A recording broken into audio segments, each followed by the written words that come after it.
الحمد لله رب العالمين والصلاة والسلام على سيد المرسلين وعلى آله وأصحابه الطاهرين والمسلمين والمؤمنين كلهم أجمعين. أما بعد، فأعوذ بالله من الشيطان الرجيم. بسم الله الرحمن الرحيم. ظهر الفساد في البر والبحر بما كسبت أيدي الناس ليذيقهم بعض الذي عملوا لعلهم يرجعون. وقال رسول الله صلى الله عليه وسلم: إذا مات الإنسان انقطع عمله إلا من ثلاث: صدقة جارية أو علم انتفع به أو ولد صالح يدعو له. رواه مسلم. أو كما قال رسول الله صلى الله عليه وسلم. புகழும் புகழ்ச்சியுமே உள்ளவனாகி அல்லாஹ்விற்கு உரித்தாகட்டுமாக. எம்பெருமானார் ரசூலுல்லாஹி ஸல்லல்லாஹு அலைஹி வஸல்லம் அவர்களின் மீதும் அவர்களின் வாழ்வை அடிப்பெறலாத பின்பற்றி வாழ இருக்கிற அனைத்து நல் உள்ளங்களின் மீதும் அல்லாஹினுடைய சாந்தியும் சமாதானமும் என்றென்றும் நின்று நிலவட்டுமாக. என்று கூறி எனது உரையை ஆரம்பம் செய்கிறேன். அஸ்ஸலாமு அலைக்கும் வரஹ்மத்துல்லாஹி வபரகாத்துஹு. சங்கை மிகுந்த அல்லாஹின் நல்லடியார்களே, இஸ்லாமிய மார்க்கத்தில் ஒரு மனிதனுடைய உயர்விற்கு, ஒரு மனிதனுடைய ஈடேற்றத்திற்கு ஏராளமான நற்காரியங்கள் இருக்கின்றது. ஒரு சில நற்காரியங்கள் இருக்கின்றது, அதற்கான கூலிகள் அவன் வாழ்வோடு முடிந்துவிடும். ஒரு சில காரியங்கள் இருக்கின்றது, அந்த அடியானுடைய மரணத்திற்கு பிறகும் அதற்கான கூலிகள், அதற்கான வெகுமதிகள் அவனுடைய கபருக்கு வந்து சேர்ந்து கொண்டே இருக்கும். அந்த அடிப்படையில் ஒன்றுதான், ஒரு மனிதன், ஒரு முஸ்லிமான ஆணோ பெண்ணோ தன்னுடைய வாழ்வில் அல்லாஹுக்காக, அல்லாஹுடைய மார்க்கத்திற்காக, ஒரு மஸ்ஜிதுக்காக அல்லது ஒரு மதரசாவிற்காக அல்லது கபரஸ்தானிற்காக அல்லது ஒரு தர்காவிற்காக அல்லது ஏதேனும் ஒரு நற்செயலுக்காக வேண்டி கொடுக்கப்படக்கூடிய வக்ஃபுகள். வக்ஃப் என்று சொன்னால் அல்லாஹுடைய பாதையில் அன்பளிப்பாக கொடுப்பது. எந்த ஒரு நபர் தன்னுடைய சொத்திலிருந்து, பொருளாதாரத்திலிருந்து இதை அல்லாஹுடைய தீனுக்காக இதை நான் அன்பளிப்பாக கொடுத்து விட்டேன் என்று சொல்லிவிட்டால் அது கியாமத்து நாள் வரைக்கும் அது வக்ஃபாக மட்டும்தான் இருக்கும், அதை மாற்ற முடியாது. உதாரணமா, ஒரு ஏக்கர்ல பள்ளிவாசல கட்டணும் சொல்லி ஒருத்தர் வக்ஃப் கொடுத்துட்டார் அப்படின்னா கியாமத்து நாள் வரைக்கும் அந்த இடம் பள்ளிவாசலுக்கு உரித்த வக்ஃபாக மட்டுமே இருக்குமே தவிர அதை யாராலும் கையகப்படுத்த முடியாது. சங்கைக்குறித்தான் அல்லாஹ்வின் நல்லடியார்களே, பெருமானார் ஸல்லல்லாஹு அலைஹி வஸல்லம் ஒரு செய்தி ஒன்றை சொல்கிறார்கள். ஒரு மனிதன் மரணித்து விட்டால் இன்கதா அமலுஹு, அவனுடைய காரியங்கள் எல்லாம் நின்றுவிடும். மௌத்துக்கு பின்னால தொழுக முடியாது, திக்ர் செய்ய முடியாது, குர்ஆன் ஓத முடியாது, எல்லாம் மௌத்துக்கு முன்னால வரைக்கும் தான். ஆனா பெருமானார் சொன்னாங்க, இல்லா மின் ஸலாஸ், மூன்று காரியங்கள் மட்டும் அவன் மௌத்துக்கு பின்னாலேயும் அவன் கபருக்கு நன்மைகளை அள்ளி சேர்த்து கொண்டே இருக்கும். ஒன்னு சொன்னாங்க சதகத்துன் ஜாரியா, தொடர்படியாக நடக்கக்கூடிய தர்மம். இரண்டாவது சொன்னாங்க இல்முன், அவர் கற்றுக் கொடுத்த கல்வி, அதனால் யாரெல்லாம் பயன் அடைகிறார்களோ அவர்களுடைய முழு உபகாரம் இவருக்கு வந்து சேரும். ஒருத்தர் மதரசா கட்டுறதுக்கு, ஒரு கல்விக்கூடம் கட்டுறதுக்காக உதவி செய்யறாரு அப்படின்னா அவர் மௌத்தா போன பின்னாலும் அந்த கல்விக்கூடத்தால் எத்தனாயிரம் மக்கள் பயன்படுகிறார்களோ அந்த நன்மை அந்த கபருக்கு போய் சேரும். மூன்றாவதாக சொன்னார்கள் வலதுன் சாலிஹுன் யதுஉ லஹு, நல்ல ஒழுக்கமுள்ள பிள்ளைகள், அதாவது மரணித்த பிறகு தன் தந்தையை நினைத்து நினைத்து துவா செய்யக்கூடிய பிள்ளைகள். அப்ப அவங்க செய்யக்கூடிய துவா, அந்த நன்மைகள் கபருக்கு வந்து சேரும். அப்ப பெருமானார் 3 காரியத்தை சொல்றாங்க. அதுல முதல் காரியத்தை எடுத்துக்கோங்க, சதகத்துன் ஜாரியா, தொடர்படியாக நன்மையை சேர்க்கக்கூடிய தர்மம். தர்மத்துல 2 வகை இருக்குது. ஒன்னு என்னன்னா, ஒருத்தருக்கு ஒரு காசு கொடுக்கிறோம், பாவம் ஒரு ஏழையா இருக்கிறாரு, பாவப்பட்டவரா இருக்கிறாரு, ஒரு 100 ரூபாய் 200 ரூபாய் கொடுக்கிறோம், ஒரு 1000 ரூபாய் கொடுக்கிறோம், 10 ரூபாய் 20 ரூபாய் ஏதோ ஒரு அமௌண்ட் கொடுக்கிறோம், அதை அவர் செலவு செய்யறாரு. அந்த நேரம் அவருக்கு தர்மமாக நன்மை எழுதப்படும். ஒரு அனாதை, சாப்பிட்றதுக்கு பணம் இல்லை, படிக்கிறதுக்கு கல்விக்கான தொகை இல்லை, கொடுக்கிறாரு, அதை அவங்க பயன்படுறாங்க, இது அந்த நேரத்தில் கிடைக்கக்கூடிய நன்மை. That's all. அடுத்த நாள் அது கிடைக்காது. இப்ப சதக்கா கொடுத்தார் இன்னைக்கு, அதனால பயன்பெற்று கொண்டார். ஜும்மா நிறைய பேர் வராங்க, வசூல் செய்ய வராங்க, நாம அவங்களுக்காண்டி ஏலான் பண்றோம், நம்ம கொடுக்கிறோம், அது அந்த நேரத்திற்கான நன்மை, அது முடிஞ்சிடும். ஆனா தர்மத்துல 2வது என்னன்னா சதகத்துன் ஜாரியா, மௌத்துக்கு பின்னாலையும் அது கியாமத்து நாள் வரைக்கும் அது தொடர்ந்து கொண்டே இருக்கும். அதற்கு பெயர் தான் வக்ஃப். அல்லாஹ்விற்காக வேண்டி நம்முடைய சொத்துக்களை அன்பளிப்பாக கொடுப்பது. பள்ளிவாசலுக்காக கொடுக்கப்பட்ட இடங்கள், மதரசாவிற்காக கொடுக்கப்பட்ட இடங்கள், கல்லூரி கட்டுவதற்காக, கல்வி கூடம் கட்டுவதற்காக வேண்டி கொடுக்கப்பட்ட இடங்கள், ஏழைகள் அனாதைகள் பயன்பெற வேண்டும் என்பதற்காக வேண்டி கட்டப்பட்ட மருத்துவமனை அல்லது கல்வி கூடங்கள் என்ற அடிப்படையில் எதை தானமாக கொடுத்து அது உயிர் பெற்று அது முஸ்லீம்களுக்கு பயனளித்துக் கொண்டிருக்கிறதோ, அவர் கியாமத்து நாள் வரைக்கும் அந்த கபருக்கு நன்மைகள் போய் சேர்ந்து கொண்டே இருக்கும். இதான் வக்ஃபுடைய சொத்து.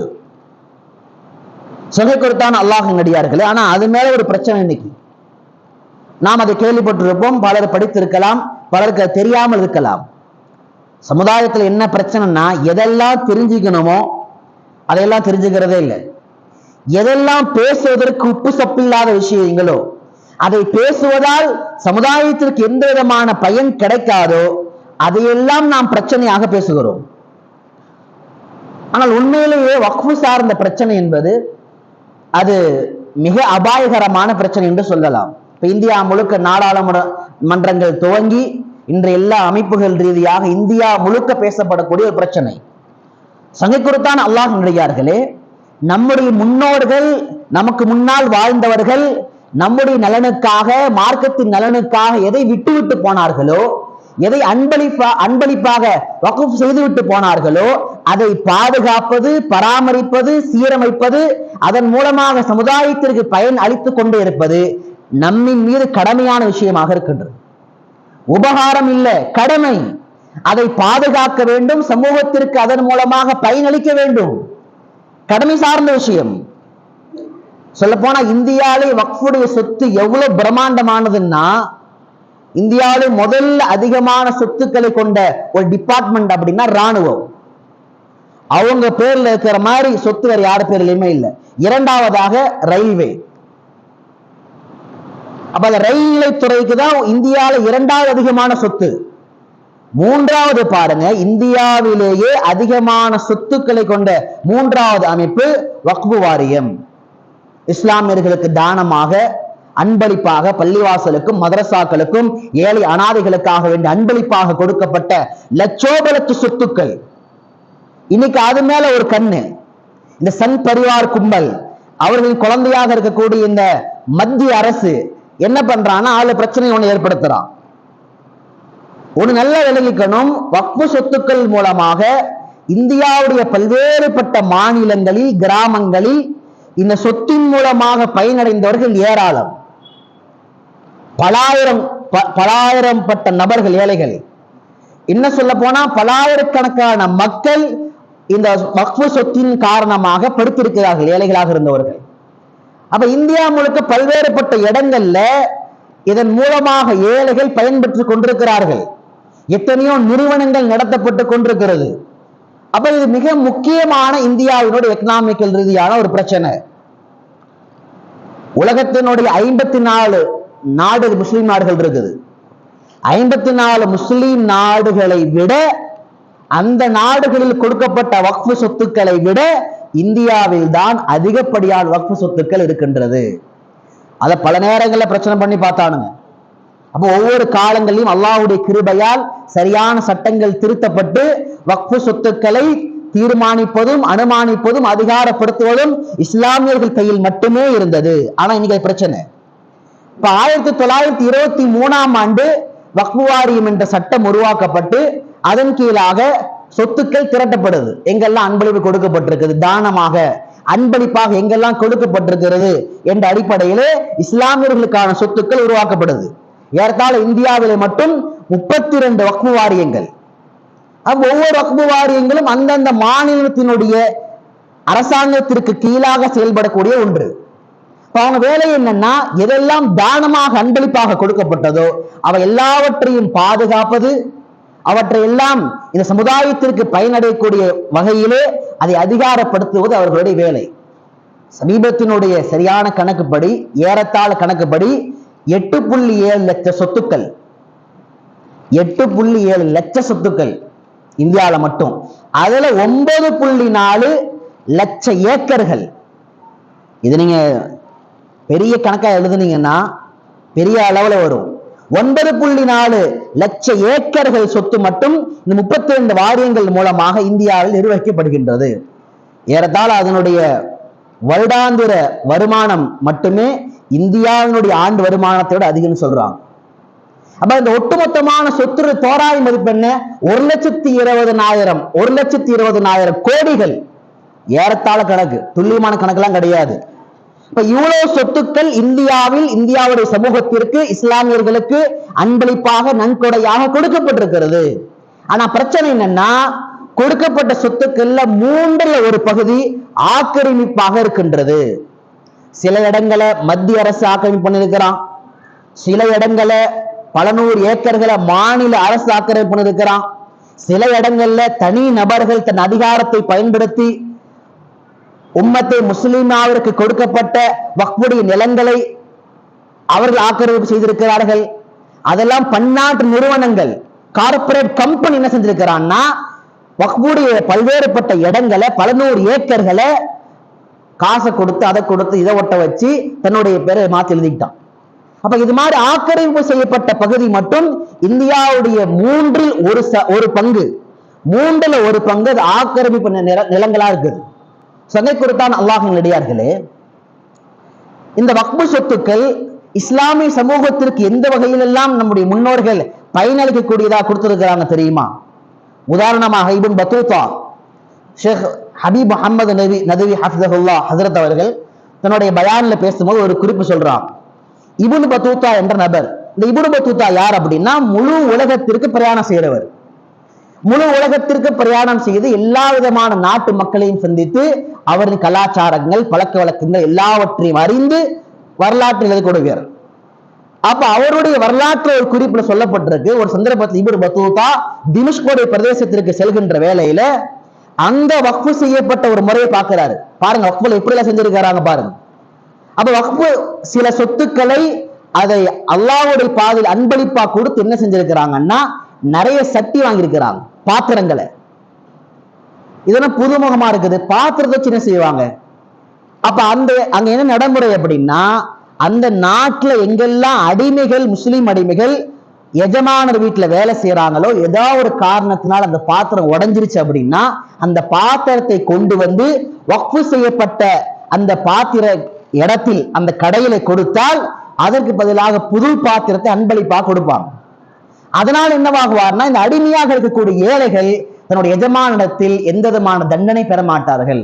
அப்ப அந்த அளவுக்கு ஏழைகளை பாதுகாப்பதற்கு செலவு செய்யப்பட்டிருக்குது. சில வக்ஃபு சட்டங்களை, சில வக்ஃபு சொத்துக்களை பார்க்கிற ஒரு காலகட்டங்கள்ல மருத்துவமனைகள் உருவாக்கப்பட்டிருக்குது. மருத்துவமனைகளை உருவாக்கி பாதிதான் உன்னுடைய காசு செலவு, மீதி பாதி வக்ஃபினுடைய சொத்தின் மூலமாக செலவு செய்யப்படும் எழுதியிருக்கிறாங்க. இன்னும் ஒரு சில இடங்கள்ல எந்த அளவுக்குன்னா, மருத்துவமனையிலே தங்கியிருக்கக்கூடிய அந்த பேஷண்ட், அந்த நோயாளிகளுக்கு ஒவ்வொரு நாளும் புது புது தட்டுக்களை ஏற்பாடு செய்வதற்கு கூட, ஒரு பிளேட், சாப்பிட்ற பிளேட் ஏற்பாடு செய்வதற்கு கூட வக்ஃபுடைய சொத்துக்களை அன்பளிப்பா கொடுத்திருக்கிறாங்க இஸ்லாமிய சமுதாயம். அப்ப அந்த அளவுக்கு இஸ்லாமிய சமுதாயம் ஏழைகள், அனாதைகள் விஷயத்திலே கவனத்தோடு இருந்தார்கள். யாருக்காவது கல்யாணம் ஆகலையா, ஒரு ஏழை வீட்டுல, அனாதை வீட்டுல கல்யாணம் ஆகலையா, திருமணமாகாத அந்த நபர்களுக்கு தனியாக வக்ஃபுடைய ஒரு சொத்தை அன்பளிப்பாக கொடுத்து அதை பராமரித்து அதன் மூலமாக ஒரு திருமணமாகாத ஒரு ஆணோ ஒரு பெண்ணோ அவர்களுக்கு திருமண செலவு செய்வதற்காக கொடுத்திருக்கிறார்கள். நம்ம இன்னைக்கு என்ன செய்யறோம் சொல்லுங்க? நம்முடைய சொத்துக்கள்ல நிலமோ பணமோ பொருளாதாரமோ எதை வக்ஃபாக கொடுத்திருக்கிறோம்? எவ்வளவு செலவு செய்யறோம்? லட்சோபலட்ச செலவுகளை செய்யறோம். ஆனா அதுல ஒரு பகுதியாவது சதகத்துன் ஜாரியா கியாமத்து நாள் வரைக்கும் நமக்கு வந்து சேரக்கூடிய ஒன்றாக வைத்திருக்கிறோமா? என்றால் நிச்சயமாக கிடையாது. அப்ப அந்த அளவுக்கு முன்னோர்கள் பல நூறு ஏக்கர்கள் பலாயிரக்கணக்கான ஏக்கர்களை இஸ்லாமிய சமுதாயத்திற்கு விட்டுவிட்டு சென்றிருக்கிறார்கள். சங்கை குறித்தான் அல்லாஹின் நடிகார்களே, நான் ஆக்கிரமி பத்தி சொல்லிக் கொண்டிருக்கின்ற பொழுது எப்படியெல்லாம் ஆக்கிரமிப்பு செஞ்சிருக்காங்க அப்படின்னா, 2022 அரவிந்த் கெஜ்ரிவால் அவர் முதல்வராக இருக்கும் போது ஒரு கேஸ் போட்டிருக்காரு. அவர் பேசுறாரு ஒரு விஷயத்த, இன்னைக்கு அம்பானி கட்டியிருக்கக்கூடிய ஒரு வீடு நீ பிரம்மாண்டமா கல்யாணம் நடத்தினாங்க சமீபத்தில், ஜியோல இலவசமா ஆஃபர் போட்டு எல்லாத்துட்டு காசை ஃபுல்லா வசூல் பண்ணி ஒரு கல்யாணம் நடத்தினாங்க சமீபத்தில் இந்தியா முழுக்க. அந்த கல்யாணம் நடத்துனதுக்கு பின்னால் எல்லா ஜியோடைய சிம்ல எல்லா ரேட்டு ஏற்றி விட்டானுங்க. இப்ப அந்த அம்பா கட்டியிருக்கக்கூடிய வீடு அதை எது கட்டியிருக்கிறான்னு சொன்னா, ஒரு அனாதை இல்லத்திற்கு எத்தீம்களுடைய இல்லத்திற்காக வேண்டி கொடுக்கப்பட்ட வக்ஃபுடைய சொத்தில் கட்டப்பட்ட வீடு. யார் கேஸ் போடுவா? அதை யார் மீட்டெடுப்பா? இது மாதிரி பல நூறு கணக்கான செல்வந்தர்கள் தங்களுடைய அதிகார பலத்தை பயன்படுத்தி கமிஷனை கொடுத்து நமக்காக கொடுக்கப்பட்ட வக்ஃபுடைய சொத்துக்களை எல்லாம் அவர்கள் சூறையாடி வீடுகளாக கம்பெனிகளாக வைத்திருக்கிறாங்க. ஹைதராபாத்ல கணக்கு சொல்றாங்க, சில முக்கியமான முன்னணி நிறுவனங்கள் இந்த விப்ரோ மைக்ரோசாஃப்ட் மாதிரியான சில நிறுவனங்கள் கட்டிருக்கக்கூடிய அந்த இடங்களை பார்த்தோம் அப்படின்னா அந்த ஏக்கர்கள் முழுக்க முழுக்க இஸ்லாமியர்களுக்கு சொந்தமான நிலங்கள். ஏன் நம்முடைய சமுதாயம் கண்டு கொள்ளல? நம்முடைய சமுதாயத்திற்கு அதை பற்றி உண்டான முக்கியத்துவம் கவனம் இல்லை. ஐக்கிய ஜமாத்துகள், ஆலிமுடைய கூட்டமைப்பு, முஃப்திமானுடைய கூட்டமைப்பு, அதே போல வக்பு வாரியத்தில் இருக்கக்கூடிய மக்களுக்கு அதை எடுக்க வேண்டும், கையகப்படுத்த வேண்டும், அதற்கு எதிராக வழக்கு தொடுக்க வேண்டும் என்ற நம்பிக்கைகள் இல்லை. அதனால பல நூறு ஏக்கர்கள் இன்று நாம் இழந்து நிற்கிறோம். திருச்சியில் சம்பந்தமா ஒரு வரலாறு சொல்லுவாங்க. திருச்சி மாவட்டம் அந்த நகரம் அமைக்கப்பட்டிருக்கிறது அது ஏறத்தாழ வக்பினுடைய நிலத்தின் மீதுதான். திருச்சியுடைய பழக்கம் உள்ளவங்களுக்கு தெரியும், நத்துஹர் ஆலம் பாதுஷா ரஹ்மத்துல்லாஹி அலைஹி, அந்த மகான் தன் வாழ்க்கையில் பல நூறு பல்லாயிரக்கணக்கான இடங்களை அவர் தானமாக கொடுத்திருக்கிறார், வக்ஃபாக கொடுத்திருக்கிறார். அவருக்கு பின்னால் அவருடைய சீடராக இருந்த குந்தவி அந்த அம்மாள் தன்னுடைய வாழ்க்கையில் பல நூறு இடங்கள், அதே போல அதுக்கு பின்னாடி ராணி மங்கம்மா என்ற பெண்மணி அவர்கள் பல நூறு ஏக்கர்கள் பல நூறு இடங்களை எல்லாம் தானமாக இஸ்லாமிய சமுதாயத்துக்கு கொடுத்திருக்கிறாங்க. நீங்க அந்த தர்காவுடைய பேர்ல பள்ளிவாசலுடைய பேர்ல சொத்து எடுத்து பார்த்தீங்க அப்படின்னா பலாயிரக்கணக்கான ஏக்கர்கள் கொண்ட இடங்கள். அப்ப இதெல்லாம் கணக்கே யாருக்குமே தெரியாது. அப்ப அதை பற்றி உண்டான கவலைகள் இல்லை. இன்னைக்கு ஒண்ணு வக்ஃபு சொத்தை நாம ஏமாந்து நிற்கிறது ஒண்ணு. ரெண்டாவது எப்படின்னா வக்ஃபு சொத்து இருக்குது, ஆனா அது எப்படி மக்கள் பயன்பாட்டை கொண்டு வரது எந்த திட்டமும் இல்லை. ரெண்டாவது. மூணாவது பெரிய கொடூரம் என்னன்னா, வக்ஃபு சொத்துக்களை யாரெல்லாம் நிர்வாகிகளாக இருக்கிறார்களோ அவங்களே அதை ஆட்டை போடுறாங்க, அவளை திருடுகிறார்கள். 2 நாட்கள் நாம பேசிட்டு இருக்கோம். பல மாவட்டங்களில் பல மஸ்ஜிதுகளுக்கு கீழாக இருக்கக்கூடிய வக்ஃபுடைய சொத்துக்கள் தனிநபராக எப்படி எழுதி கொள்கிறார்கள், தனிநபராக எப்படி கையகப்படுத்துகிறார்கள், அவர் வருவாயை மாதம் எப்படி கொள்ளையடிக்கிறாங்க. பல்வேறுபட்ட சம்பவங்கள் சென்னையில, கோயம்புத்தூர்ல, மேட்டுப்பாளையத்துல, பல்லடத்துல, இது மாதிரியான இடங்கள்ல அங்க இருக்கக்கூடிய நிர்வாகி முஸ்லீம்கள் அதை தன்னுடைய கையகப்படுத்துறாங்க. சகை குறித்தான் அல்லாஹ்வின் நடிகார்களே, நாம சம்பாரிச்ச ₹1 வீணா செலவு செய்யறதே பெரிய பாவம், வீண் வரையும். அதோட சேர்த்து பக்கத்துல உள்ள ஒரு நபர் அவருடைய ₹1 நம்ம எடுத்துக்கிறோம், அது அதோட பெரிய பாவம். ஏன் அடுத்தவனோட காசு. ஆனா ஒரு 10 பேர் சேர்ந்த ஒரு பொருள், பைத்துல் மாலுடைய பொருளோ அல்ல வக்ஃபாக பள்ளிவாசலுக்கோ அல்லது ஒரு தர்காவுக்கோ மதரசாவுக்கோ அல்லாஹ்வுடைய பாதையில் அன்பளிப்பாக கொடுக்கப்பட்ட ஒரு இடம் அல்லது ஒரு சொத்து அல்லது வருவாயில் கை வைப்பது அது மிகப்பெரிய பாவத்துல ஒண்ணு. என்ன சொல்ல போனா அது பல சந்ததிகளை அது சும்மா விடாது. எந்த அளவுக்கு பேணுதல் எழுதுறாங்கன்னா, பொது சொத்துல வக்ஃபுடைய சொத்துக்கள்ல இருந்து பணத்தை இப்ப எடுத்துக்கலாங்க, நாளைக்கு திரும்ப வச்சிடலாங்க அப்படின்னு நினைத்து செலவு செய்ய கூட தவறாமா. அது கூட ஒழுக்கத்திற்கு மாற்றமானது. இது வக்ஃபுடைய சொத்தா பொது சொத்தா தனியா வச்சிடணும். ஆனா பாருங்க, நம்ம ஆளுங்க செஞ்ச நம்முடைய முஸ்லிம்கள் செய்த அல்லாஹுடைய பயம் இல்லாமல் வக்ஃபு சொத்துடைய விஷயத்திலே, பொது காரியங்களிலே, பொது விஷயத்திலே செய்த கையாடல்கள், திருட்டுத்தனங்கள், மோசடிகள்னால என்னவாயிடுச்சுன்னா இன்னைக்கு அல்லாஹும் ஆட்சியாளர்களை மோசடியாக மாற்றிவிட்டான். குர்ஆன்ல வருதா இல்ல ஒரு ஆயத்து, லஹரல் ஃபஸாது ஃபில் பர்ரி வல் பஹர் பிமா கஸபத் ஐதின் நாஸ் யுதீகுஹும் பஅதல்லதி அமிலு லஅல்லஹும் யர்ஜிஊன். அல்லாஹ் என்ன சொல்றானா, உங்களுக்கு முன்பாக ஏற்படக்கூடிய மாற்றங்கள், பிரச்சனைகள், எல்லா விதமான சோதனைகள் எங்கிருந்து வருதுன்னா பிமா கஸபத் ஐதின் நாஸ், நீங்க செஞ்ச செயலுடைய தாக்கம் தான் அது. நாம சரியா நிர்வகிச்சு அதை கணக்கெடுத்து அதை சரியான பலன்களை கொடுத்து அல்லாஹ்வுக்கு பயந்து பாதுகாத்திருந்தால் இன்னைக்கு பிரச்சனைங்க வரப்போகுது. இன்னைக்கு 10 ரூபாய் பைத்துல் மால் ஆரம்பிச்சு 10 கோடி ரூபாய் பைத்துல் மாலை மெயின்டைன் பண்ற வரைக்கும் எல்லா இடத்தையும் பாருங்க, அல்லாஹ் பாதுகாக்கணும். 10க்கு 8 இடங்கள் எவ்வளவு மோசமா இருக்கிறாங்க. சமீபத்துல ஒரு ஊர், நேற்று ஒரு நண்பர்கிட்ட ஒரு ஆலிம் சாட்ட பேசிட்டு இருக்கும் போது சொல்றாரு, அந்த ஊர்ல அந்த பள்ளிவாசல் சில கடைகள் வந்து இருக்குது, அந்த பள்ளிவாசலுடைய பேர்ல அந்த கடையை வாடகைக்கு விட்டு வரக்கூடிய வருமானம் அது வக்ஃபுடைய சொத்து, அது பள்ளிவாசலுக்கு சேரக்கூடிய ஒண்ணு. எந்த திருட்டுத்தனம் பாருங்க. அதே நிர்வாகிகளை யாராவது சில பேர் சேர்ந்து என்ன செய்வாங்கன்னா, ஒரு கடை ஒரு உறுப்பினர் கொடுத்துருவாங்களாம். அந்த உறுப்பினர் மாசம் ஒரு 7,000 கொடுத்துருவார், அந்த கடைக்கு சார்பா, கடை சார்பா ஒரு 7,000 வாடகை கொடுத்துருவாரு. இவர் அந்த கடை எடுத்து என்ன செய்யறாருன்னா, வெளியில் உள்ள ஒருத்தருக்கு 25,000 வாடகைக்கு விடுறாரு. அப்ப இங்க கொடுக்கறது 7,000, வெளியே கொடுக்கிறது 25,000. 2 மோசடி. ஒண்ணு, அந்த கடை 25,000க்கு மதிப்புள்ளதாக இருந்தால் இவர் உள் வாடகை செய்தது ஒரு மோசடி, அல்லது உண்மையிலே அந்த கடை 7,000 தான் கணக்கு அப்படின்னா அந்த வக்ஃபுடைய பெயரை சொல்லி வெளியில் வாங்கிய பணம் மோசடி. நீங்க உண்மையிலே பல இடங்கள்ல அல்லாஹ் பாதுகாக்கணும். நிர்வாகிகளாக இருப்பவர்கள் தமிழகத்துடைய பல்வேறுபட்ட இடங்களில் மார்க்க சட்டம் எதுவுமே தெரியாது, அல்லாஹ்வுடைய பயம் சுத்தமா கிடையாது. எந்த காரியத்திலும் ஆலிம் பெருமக்களை, மார்க்க அறிஞர்களை அணுகி இது பைத்துல் மால் விஷயத்தில் சட்டங்கள் என்ன என்று கேட்டு செய்ய வேண்டும் என்ற எந்த விதமான பயம் கிடையாது. ஒரு சில பகுதியில சொல்றாங்க, காலப்போக்கில் அத்தாவும் மகனும் சேர்ந்து பல ஏக்கரை தாம்பல் எழுதிக்கிட்டாங்க, அது கடைசி வரைக்கும் தெரியவே இல்லை. ஒரு இடத்துடைய கார்குசாரி, இன்னொரு இடத்துல வக்ஃபுடைய இடம், அதே இடத்துல இவங்க பிளாட் போட்டு ரியல் எஸ்டேட் வைக்கிறாங்க. அப்ப என்ன நடக்குதுன்னா, வக்ஃபுடைய சொத்தை இஸ்லாமியர்களை நீங்க நிர்வகித்துக் கொள்ளலாம் என்ற அதிகாரத்தை அல்லாஹ் உங்களுக்கு கொடுத்திருக்கின்ற பொழுது அதை அநியாயம் செய்து அல்லாஹ்வுடைய பயம் இல்லாமல், ஏழைகளுக்கு பயனளிக்காமல், பள்ளிக்கூடங்களை உருவாக்காமல், மருத்துவமனை உருவாக்காமல் செய்த மோசடியின் விளைவுதான் இன்று வந்திருக்கின்ற சட்டங்கள். அதனால ஆட்சியாளர் திட்டதெல்லாம் 2வது இருக்கட்டும், முதல் நமக்குள்ளார கூட்டமைப்புகள், கட்டமைப்பு உருவாகி சொத்தை எப்படி பாதுகாக்கிறது, எப்படி பிரயோஜனம் ஏற்படுத்துறது யோசிக்கணும்.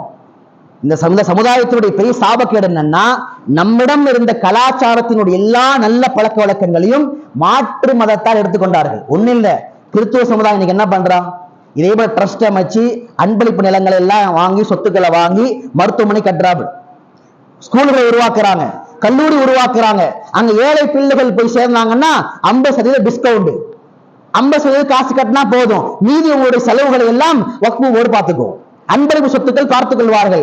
இன்னும் ஏழையா இருந்த கிறிஸ்துவ சமுதாயத்தில் அப்படின்னா உனக்கு காசே கிடையாது, இலவசமா போய் படிக்கலாம். இதெல்லாம் இஸ்லாமிய சமுதாயத்தில் இருந்து எடுத்துக்கொள்ளப்பட்ட கலாச்சாரம்.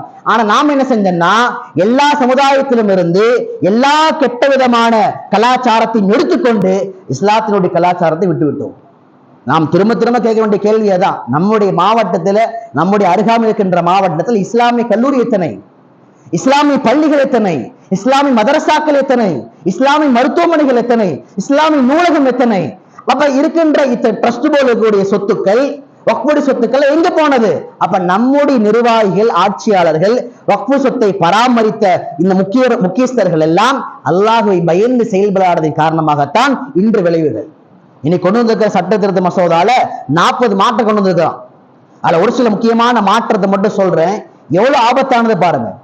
அப்ப 1,20,000 கோடி சொத்து மதிப்புடையதை எப்படி உள்வாங்க பாக்குறான்னா, இதை எப்படியாவது களங்கப்படுத்தணும், குட்டை கிளப்புற மாதிரியான வேலை செய்யணும். அப்ப என்ன செய்யணும், அதுல உட்பிரிவுகள் நிறைய பிரச்சனை கொண்டு வந்திருக்கிறான். உதாரணமா எப்படின்னா, ஒரு சொத்து விஷயத்தில் அது அந்த சொத்து யாருக்கானது பிரச்சனை வந்துச்சுன்னா, இத்தனை நாள் எப்படி இருந்தது, அந்த சொத்து யாருடையது என்று முடிவு செய்யக்கூடிய அதிகாரம் வக்ஃபு வாரியத்தில் இருந்துச்சு. வக்ஃபு வாரியம் முடிவு செஞ்சு அவர் ரிசல்ட் கொடுப்பான். ஆனா இனிமேல் அப்படி இல்லை. இனிமேல் ஏதாவது பிரச்சனை வரும் அப்படின்னா மாவட்ட ஆட்சியர் வருவாரு. மாவட்ட ஆட்சியர் எப்போ வருவாரு, எப்படி வரும் நமக்கு தெரியும், சொன்ன அடுத்த நாள் கரெக்டா வந்துருவாரு. அவ வந்து அவரு பார்த்து கொடுத்து அவருக்கு செட்டில் பண்றதெல்லாம் செட்டில் பண்ணி அப்புறம் அவர் ஒரு அறிக்கை எழுதி அவர் மாநில அரசுக்கு அனுப்புவாரு. இப்ப தமிழகத்தை போல எல்லா மாநில அரசும் கிடையாது. பல மாவட்டங்கள் சங்கிங்களே முதல்ல உட்கார்ந்துருக்கிறான். பீடா போட்டுட்டு இருந்தவனே மேல உட்கார்ந்துருக்கிறான் முதல்வராக. அப்ப அந்த மாநிலம் என்னவாகும்? இஸ்லாமியுடைய பிரச்சனை போச்சுன்னா இது வக்ஃபு சொத்து இல்லைன்றுவான். சும்மாவே இன்னைக்கு பல சங்கிகள் பல இடங்கள்ல இஸ்லாமிய கட்டிடங்கள் மீதும் நிலங்கள் மீதும் பள்ளிவாசல் கேஸ் போடுறான். இது வக்ஃபு சொத்து இல்ல, இது இந்துக்களுடைய சொத்துன்னு கேஸ் போடுறான். அப்ப இது அவன்கிட்ட போச்சு அதிகாரம் அப்படின்னு சொன்னா இது வக்ஃபு வாரியத்தை மீறுமையானால் இந்த சொத்துக்கள் ஒவ்வொன்றாக நம்மிடமிருந்து பறிக்கப்படும். அதே போல என்ன செய்யறான்? இன்னொன்னு, இதுக்கு முன்னாடி இஸ்லாமியர் அல்லாதவர் வக்ஃபு போர்டுல தலைவராக இருக்க முடியாது. ஆனா இன்னைக்கு எப்படி கொண்டு வந்துட்டான்னா இந்த வக்ஃபு போர்டுல யாரு தலைவராக இருக்க வேண்டும் என்பதை மாநில அரசு முடிவு செய்யுமா. அதுவுமே இஸ்லாமிய இருக்க வேண்டும் என்ற நிர்பந்தம் கிடையாது. நாம சிம்பிளா ஒரு கேள்வி கேட்கிறோம். இந்து கோயில்கள் அறநிலைத்துறை இருக்குது. அந்த அறநிலைத்துறையில நீ இஸ்லாமியனை பொறுப்புதாரியாக அமர்த்துவாயா? முடியாது இல்ல. ஏன்னா அந்த கோயிலுடைய புனிதம் அது இந்துக்களுக்கு மட்டும்தான் தெரியும் என்று நீ சொல்வதை போலவே இஸ்லாமிய சொத்துக்கள் எங்களுடைய முன்னோர்கள் கொடுத்த சொத்துடைய மதிப்பு எங்க ஆளுங்களே சரியா தெரிய மாட்டேங்குது. எங்க ஆளுங்க நிறைய அதை போட்டு உருட்டு சாப்பிட்டுறாங்க. அப்படி இருக்கும் போது ஒன்னே உட்கார வச்சோம்னா கொஞ்ச நாள் இதுக்கு சொத்தெல்லாம் போயிடும். அப்ப அதனால இது மிகப்பெரிய பிரச்சனை. அது மட்டுமல்ல, இன்னும் நிறைய பிரச்சனை இருக்குது. உதாரணமா ஒரு சொத்து இருக்குது, ஒரு 2 ஏக்கர்ல. இது வக்ஃபு போர்டுக்கா அல்ல அரசாங்கத்துக்கான பிரச்சனை வந்துச்சுன்னா அங்க நம்மளால எந்த விதமான முடிவு செய்ய முடியாது. இப்ப என்ன செய்யறான்? சுருக்கமா வக்ஃபு போர்டுன்னு ஒண்ணு இருக்கும், ஆனா செத்த பாம்பு மாதிரி. ஒரு 5 வருஷத்துக்கு முன்னாடி என்ன செஞ்சாங்க? இஸ்லாமிய ஷரியத்துடைய காசிகள் இருப்பாங்க எல்லா மாவட்டத்திலயுமே. ஆனா பேருக்கு அவங்க வேலை 2 தான். ஒண்ணு, ஷவால் மாசம் முடிஞ்சுச்சா இல்லையா ஒரு லெட்டர் பேடு, அப்புறமா அடுத்த மாசம் ஆரம்பிச்சதா இல்லையா ஒரு லெட்டர் பேடு, அவ்வளவுதான். டம்மியாக்கிட்டானுங்க. ஏன்? இனி ஷரியத்துடைய காதிகள் சொல்ற எந்த தீர்ப்புமே அது முழுமையாக ஏற்கப்படாது. நீங்க திருமண விஷயத்திலே, விவகார விஷயத்திலே, சொத்து விஷயத்திலே, தலாக் விஷயத்துல சொல்ற விவகாரங்கள் அந்த தீர்ப்புகள் முழுமையாக ஏற்கப்படாதுன்னு போட்டுட்டான். அதே மாதிரி என்ன செய்வான்னா வக்ஃபு போர்டு ஒண்ணு இருக்கும், ஆனா அங்க அவனுடைய ஆளை உட்கார வைக்கிறது, மாற்று மதத்தில் இருக்கக்கூடிய சங்கிகளை அமர்த்துவது, அந்த சொத்துக்களை சூறையாடுவது என்று பல்வேறுபட்ட நிகழ்வு நடக்கும். அதனால் இந்த சட்டங்கள் நமக்கு முன்பாக நடைபெறக்கூடாது என்றால் நாம் போராட்டங்களை செய்வதோடு அதே போல இதுக்காக வேண்டி குரல்களை கொடுப்பதோடு நாடாளுமன்றத்தில் தொடர்ந்து 2 நாள் அந்த வாதங்கள் போயிட்டு இருக்குது. அதெல்லாம் நிரந்தர தீர்வு இல்லை. முதல் நிரந்தர தீர்வு என்னன்னா நம்முடைய அதிகாரத்தில் இருக்கக்கூடிய சொத்துக்களை, வக்ஃபு சொத்துக்களை அந்த வக்ஃபு வாரிய தலைவர்கள், உலமாக்கள், முஃப்திமார்கள், நிர்வாகிகள் என்ற கூட்டமைப்புகள் சேர்ந்து ஒவ்வொன்றாக அதை பயன்பாட்டு கொண்டு வரணும். நீங்க ஒரு விஷயம் பயன்பாட்டில் இருந்தாலும் பிரச்சனை வராது. ஒரு பள்ளிவாசல் தொடர்ந்து பயன்பாட்டில் இருக்குது, பிரச்சனை வராது. எங்க பிரச்சனை வரும் அப்படின்னா எங்க ஒரு சொத்தோ ஒரு பள்ளிவாசல பயன்பாட்டில் இல்ல. பாபர் மசூதி பிரச்சனை எப்படி ஏற்பட்டுச்சு? முதல்ல அங்க பயன்பாடு குறையத்தான் அவருடைய ஆதிக்கம் உள்ள போனது. அப்ப என்ன செய்யணும்?